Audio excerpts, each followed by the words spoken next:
on Newswatch, a new study on the cost of climate change. Plus, Ohio University announces its new executive vice president and provost. And in sports, Ohio football hosts their annual spring game. Newswatch starts right now.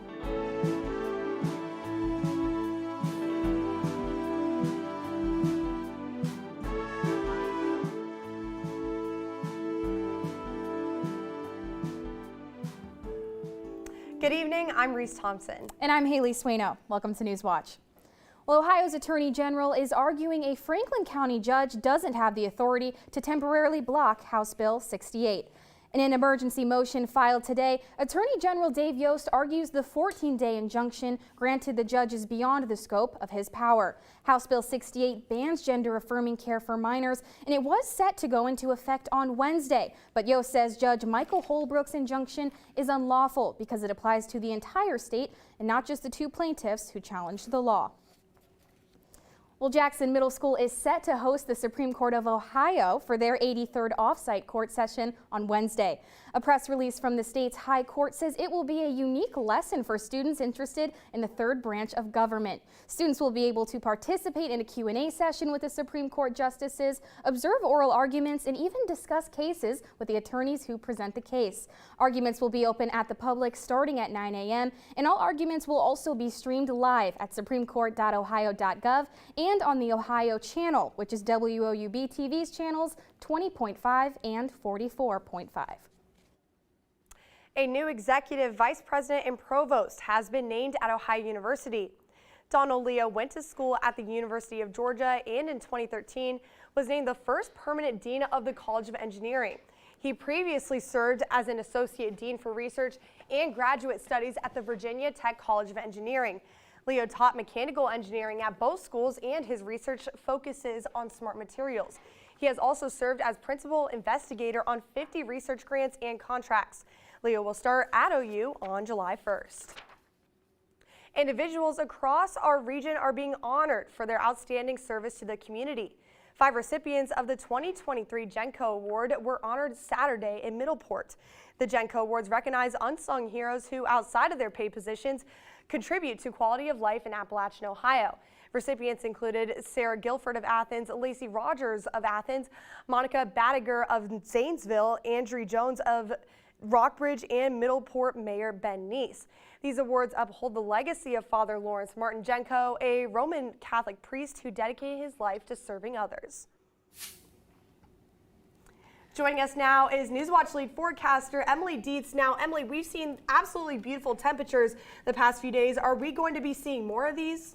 For sure. Well, this week will be a little off and on between the 70s and the 60s. And, you know, I had a great weekend. I was outside, sun was shining. But I know this weekend it's going to warm up almost to the 80s. But in the meantime, for right now, we're taking a look. It's about 64 right now with some beautiful, beautiful clear skies. And fortunately for us, that humidity is also down a little bit. So it doesn't feel too uncomfortable outside. And, you know, we're still in April. So we're still seeing these cooler temperatures, especially in the evening hours.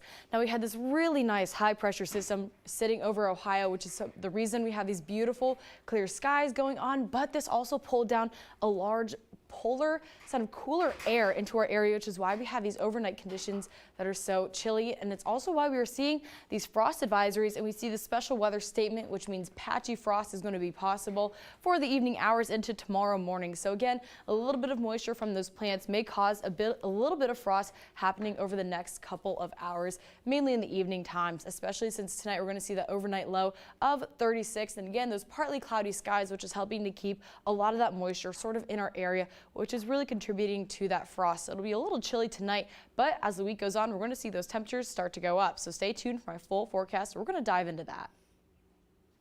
Thanks, Emily. Well, record-breaking heat waves, severe floods, and wildfires are all made worse by climate change. They're carrying a colossal price tag and are quite literally making the world poorer. A new study shows an approximately 19% reduction in global income over the next couple of decades, and it won't only impact big corporations and governments. Ivan Rodriguez has more on how this will affect you directly. Troubling results from a new study published in Nature saying there is no way to avoid short-term financial pain even if governments ramp up their efforts to tackle the climate crisis now. The last 7 complete years, the United States has really broken so many different records in terms of weather and climate extremes, with the cost in excess of 1.1 trillion. The damage to people's homes, the increased cost to grow and transport food, and mental health tolls will be a hit on the economy, close to 19% by 2050. In some instances, those who are contributing to the problem the least will suffer the most. It's kind of luck of geography in a lot of this, or lack of luck. The Middle East, North Africa, and South Asia are the regions most likely to see income reductions based on the report. In some ways, the effects of climate change will likely be larger there, both because of the higher vulnerability in many of these regions, but also because, frankly, they represent gargantuan departures from the conditions that these places are typically used to. The U.S., a historically large polluter, will see a smaller impact than neighboring countries, but it won't be spared from the effects of a warming planet, especially younger generations. Disasters, some of which are greatly amplified by climate change, can put the squeeze on housing supplies, making it less affordable. I'm Ivan Rodriguez reporting. Coming up, college protests over the Israel-Hamas war expand to more campuses, and what you can do to live a greener life for a greener planet. We've had clear skies the past weekend and throughout the day today, but some clouds are rolling in. Stay tuned to Newswatch to find out if this is going to bring some rain or shift our temperatures. Next time on Antiques Roadshow, you have found an American gem. We've got American gems and treasures from far and wide. The Germans love to sell things to the U.S. department stores. The seal is green jade, surmounted with a double dragon. The seal's a symbol of imperial authority. Don't miss Antiques Roadshow from North Carolina Museum of Art in Raleigh. Tonight at 8 on WOUB. I've never seen this. This is amazing. On Finding Your Roots, Brendan Fraser. My great-granddad? Yes. Was a candy salesman? He was a candy man. Yes! And Valerie Bertinelli. They kept so many secrets. An ancestor's anger ends in violence. That is your ancestor shooting another man. That's criminal. And an unknown marriage uncovered in Italy. Whoa, wait! Yes. That's not Angelina. Tuesday at 8 on WOUB.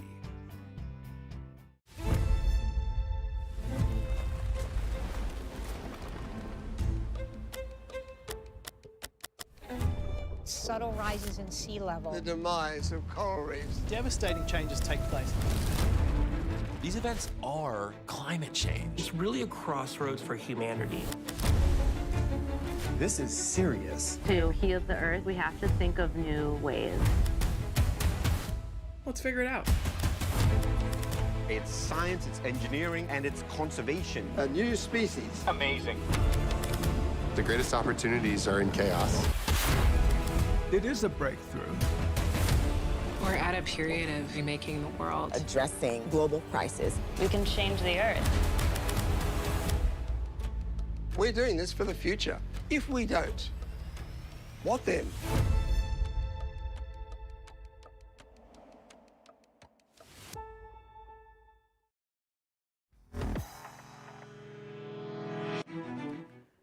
Columbia University's president said they need a reset this morning as classes across the campus were moved virtual for the day. The school says this is a response to escalating protests on and around campus over the Israel-Hamas war and increasing student complaints that may no longer feel safe there. Laura Geary has more. I feel more safe on the streets of New York than inside that campus. The campus of Columbia University, once again filled with tents and tension. An encampment of mainly pro-Palestinian supporters dismantled by authorities last week is back, and NYPD is saying Monday their options are limited at the private college. Absent some ongoing crime, we cannot just go on the Columbia campus as we see fit. But some Jewish students say crimes are happening. I was personally assaulted. My friend was personally assaulted. In no reality is it okay that a Jewish kid shouldn't be okay to walk out of their dorm room to the Chabad house. Since last week, more than 100 arrests have been made on the campus. Police say those were for criminal trespassing, not protesting. Rules about tents, so rules about how and when students can gather. Those are university rules, right? We are not the enforcers of those rules. We've got an encampment going on inspired by what's been happening at Columbia University. Similar demonstrations are now expanding out to other schools like Boston's Emerson College and MIT and Yale, where dozens of arrests were made Monday morning for criminal trespassing, according to New Haven, Connecticut police. NYPD says it's offering a Safe Corridors program around Columbia, where additional officers are stationed along certain routes. We have to respect people's First Amendment rights.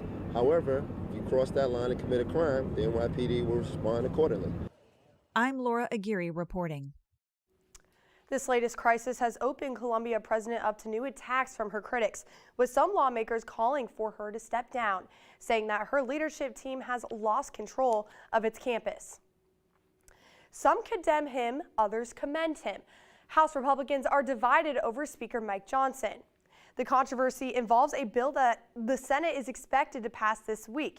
It provides aid to Ukraine, Israel, and Taiwan, and bans TikTok unless the platform changes owners.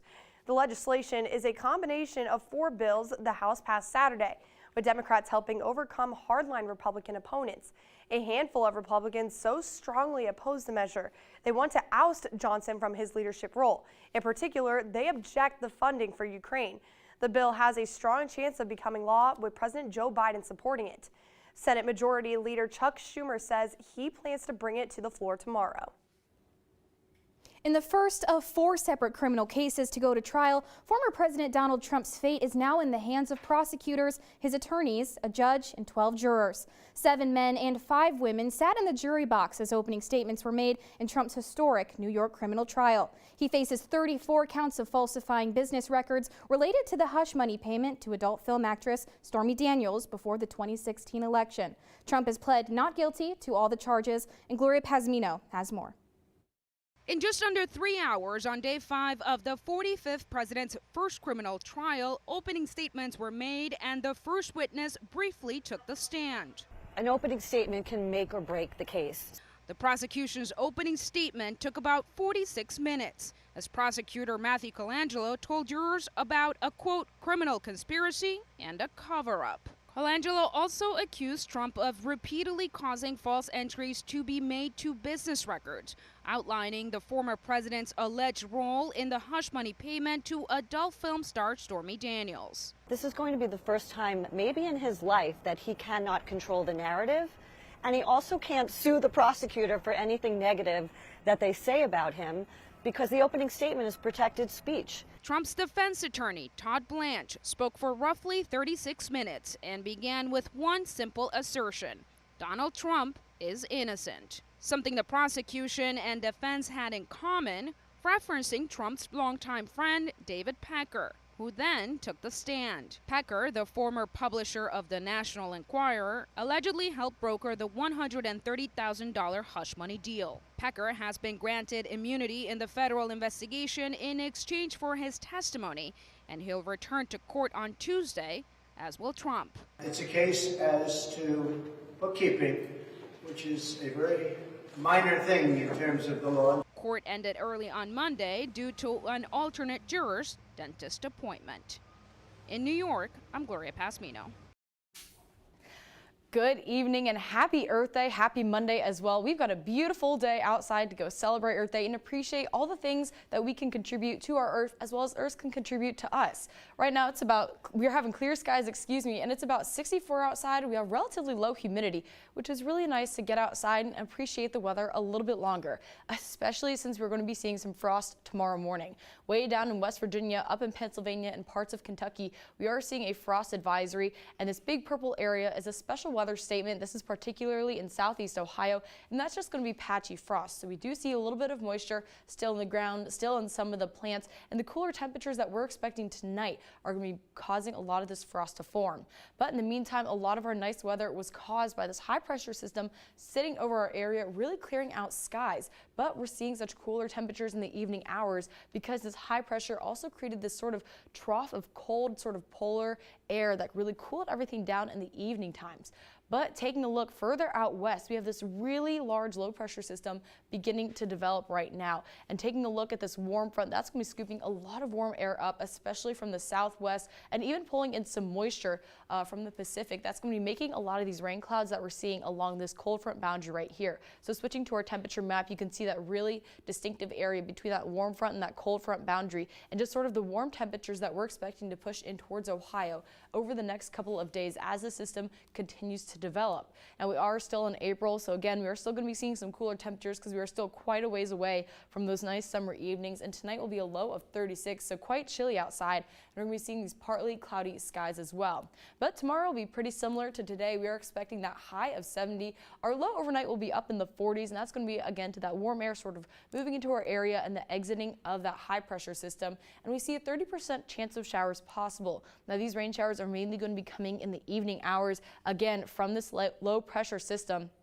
as it's going to be pushing towards Ohio. And as it continues to develop, we sort of see this turn into a stationary front where we have that warm front and that cold front catch up to each other and just kind of hang out here for a little bit. And sometimes that causes severe weather. Other times it just causes very normal clear sky weather. But in our case, we're just going to be seeing some rain, not really expecting any severe weather to pop up from this system really moving forward. And tomorrow night, that's really when we're going to be seeing it move through. And that stationary front is sort of going to kind of disappear a little bit. And we're really going to be focusing on what's going on to the north of us, because that's going to be another low pressure system with this cold front associated with it. And Wednesday, here's going to be the big system moving through and a lot more of that rain. So we're expecting to see some clouds and some rain throughout the day. So here's a look at that on Wednesday.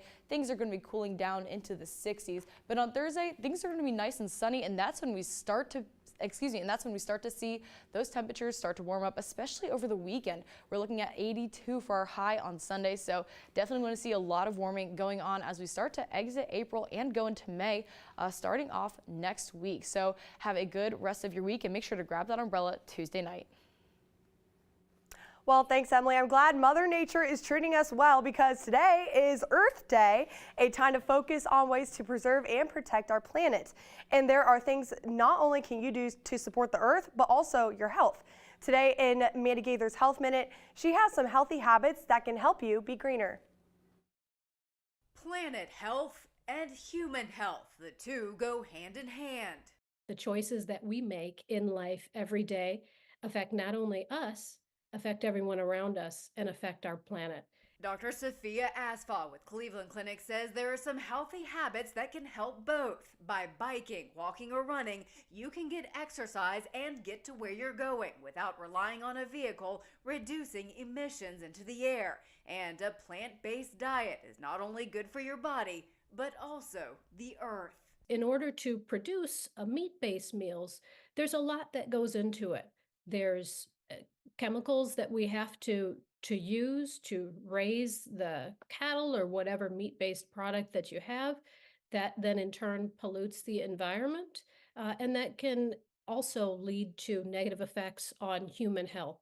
Asphalt says when you're staying healthy by washing hands or brushing teeth, don't waste water. Turn it off when you're not scrubbing. She says you can also reduce energy expenditures and the amount of greenhouse gases that can impact the climate and therefore our health by turning off lights, unplugging household items when not in use, buying recycled goods, and setting your thermostat to eco mode if you have it. If we take care of our planet will take care of us.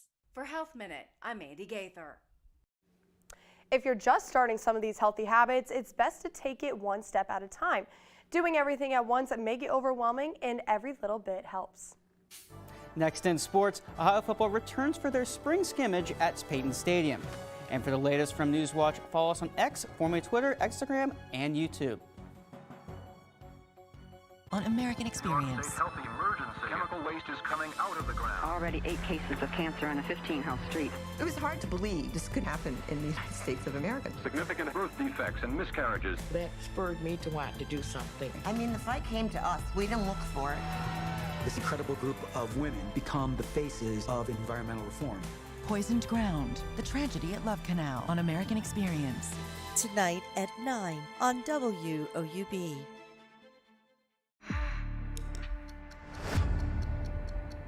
Times are changing. every nut and bolt, you know its breaking point, but the humans have not been quantified.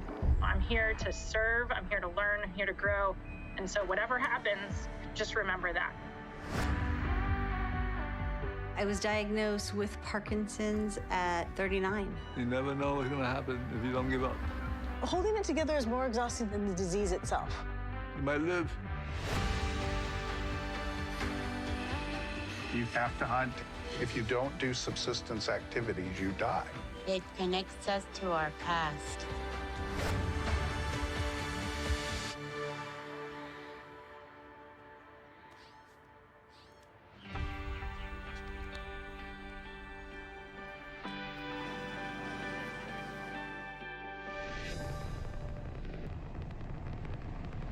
For more than 70 years, WOUB Public Media has been the place where people in our region turn to learn how stories of the past ignite the imagination of the future. It's where information, entertainment, and education work together to inform, enlighten, and inspire generations.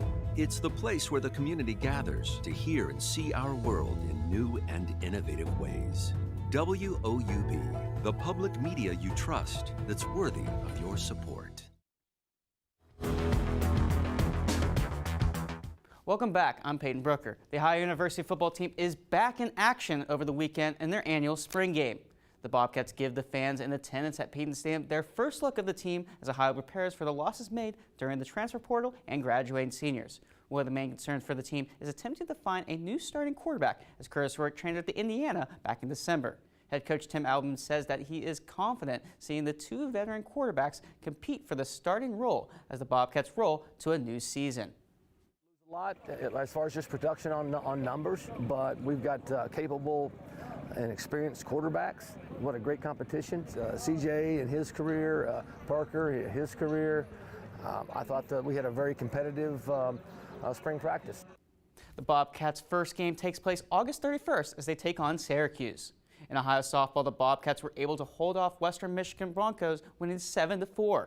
The Broncos held an early 2-0 lead coming into the third inning, but the Bobcats began to bounce back. Yasmin Logan would hit this shot, gaining a 2-run home run to get Ohio ahead in the third. From there, the Bobcats would continue to rally as they would gaining a significant edge. Sydney Grime would also hit this solo home run to add on to the scoring. She said after the game that improvement on her play has helped her get to where she is in the program. Definitely been how can I get better all the way through. Even now, it's just every day, like building off of the day before, whether I'm playing or not, even just every practice, what can I keep improving on and ways to get better. I think there's always room for improvement. The Bobcats' next matchup will be on the road as they take on the Pittsburgh Panthers on Wednesday. In Ohio baseball, the Bobcats were successful in the final game of the series with Bowling Green getting a 4-2 upset victory. The Bobcats were behind 2-0 coming to the ninth inning, but Ohio would go on a 4-hit rally, ending with a go-ahead 2-run home run RBI by Caleb Carl.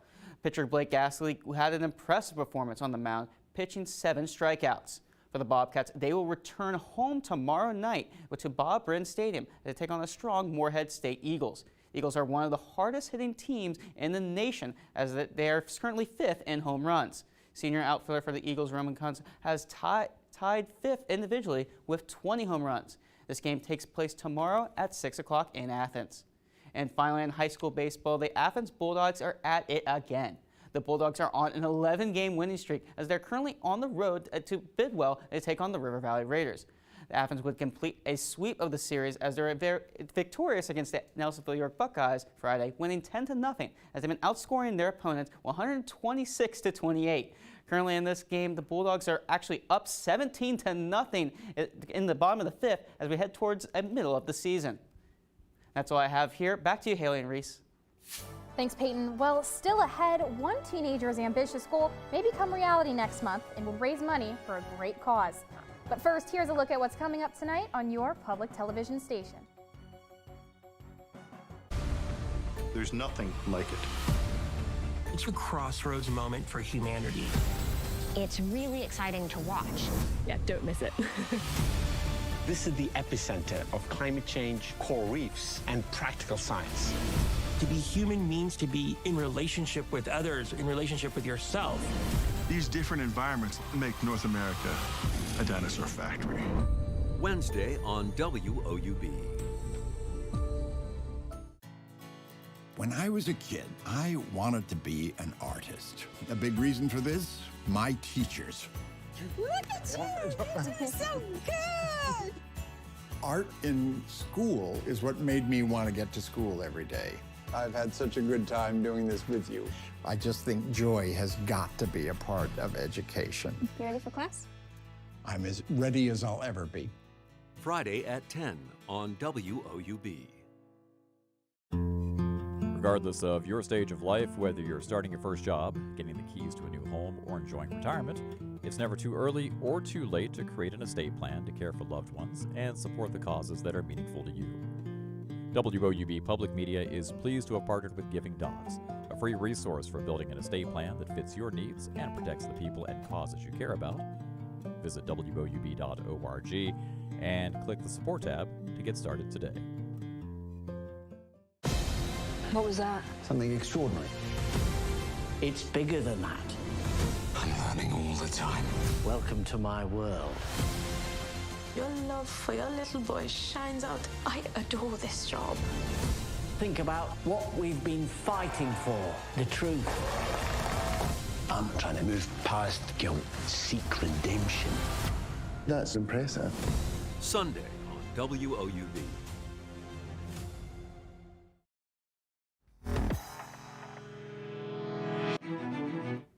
Finally tonight, an 18-year-old from Massachusetts is working towards an ambitious goal, flying solo across all 7 continents. If successful, Ethan Guo would be the youngest person to ever do it. But this pilot wants to complete the journey for more than just the accolades. He aims to raise $1 million for St. Jude's Children's Hospital for cancer research. Guo says he's been planning this journey since he was just 13 years old. And now that it's backed by a cause, he says he feels more determined than ever. Guo hopes to begin his journey mid-May and thinks it may take him more than 3 months to complete. That's amazing. Wow. Yeah. That's just a really empowering story and a really great cause. Yeah, seriously. Similarly enough, actually, 2 OU alumni recently this past weekend, they got recognized for taking a Learjet, which is a business jet, around the world in a world record time. I think it was about 60 hours with 11 stops. So yeah, it was pretty cool. Wow. So for people, best of luck. I mean, that's amazing. Yeah, right. Well, for people who are traveling in the skies this upcoming weekend or the week ahead of us, what is the weather going to be like, Emily? For sure. Well, if you're traveling at night, you're definitely going to want to grab your jacket. And tonight it's going to be a low of 36, so quite chilly outside. We see those partly cloudy skies going on, as well as a low pressure system begins to develop. But a lot of that cold air also means that we're going to be seeing freeze warnings and frost advisories issued for the surrounding area. And down here in Athens, Ohio, that purple area, we had that special weather statement issued, which just means we're going to be seeing some patchy frost here and there in the area. But as the day heats up tomorrow, things are going to be sort of going away. We're not going to be seeing that frost anymore. I lost my words there for a minute. But taking a look up towards the northwest, we're seeing a low pressure system beginning to develop, and we see that really nice cloud band associated with it. That's going to be pulling in some cloud coverage that we're going to be seeing tonight and well into the tomorrow night as well. So tomorrow we're going to be seeing that high of 70, that 30% chance of showers possible. And again, that's going to be mainly in the evening hours. And we're going to see that low 47, so a little bit warmer, mainly just because we have that cloud coverage acting as a layer of insulation. But tomorrow night, we're going to be seeing that rain coming right on through, and that's going to spill on over into Wednesday as well. But what we really want to look at is that low pressure and that cold front sitting just to the north of us. And here's a big map of the nation where you can really see that a lot of low pressure stretching up through the New England area down here into Ohio. That's going to have a decent amount of rain associated with it. Again, that's Tuesday night into Wednesday in the early morning hours. Then we'll see a little bit of a cloud coverage sort of going on after that. But taking a look at the next 7 days, tomorrow again, we're going to see those rain showers, mostly cloudy skies on Wednesday. We see a drop in our temperature because of that cold front moving through, but then things throughout the week are going to slowly increase. We're going to see up into the 70s and then even into the 80s, hopefully next weekend. So have a great Earth Day. And that does it for our broadcast this evening. Thanks for watching. For Emily Dietz and Peyton Brooker, I'm Reese Thompson. And I'm Haley Swano. Stay tuned for the PBS NewsHour coming up next. Remember, you can find the latest news anytime at WOUB.org or give us a follow on social media. Have a great night.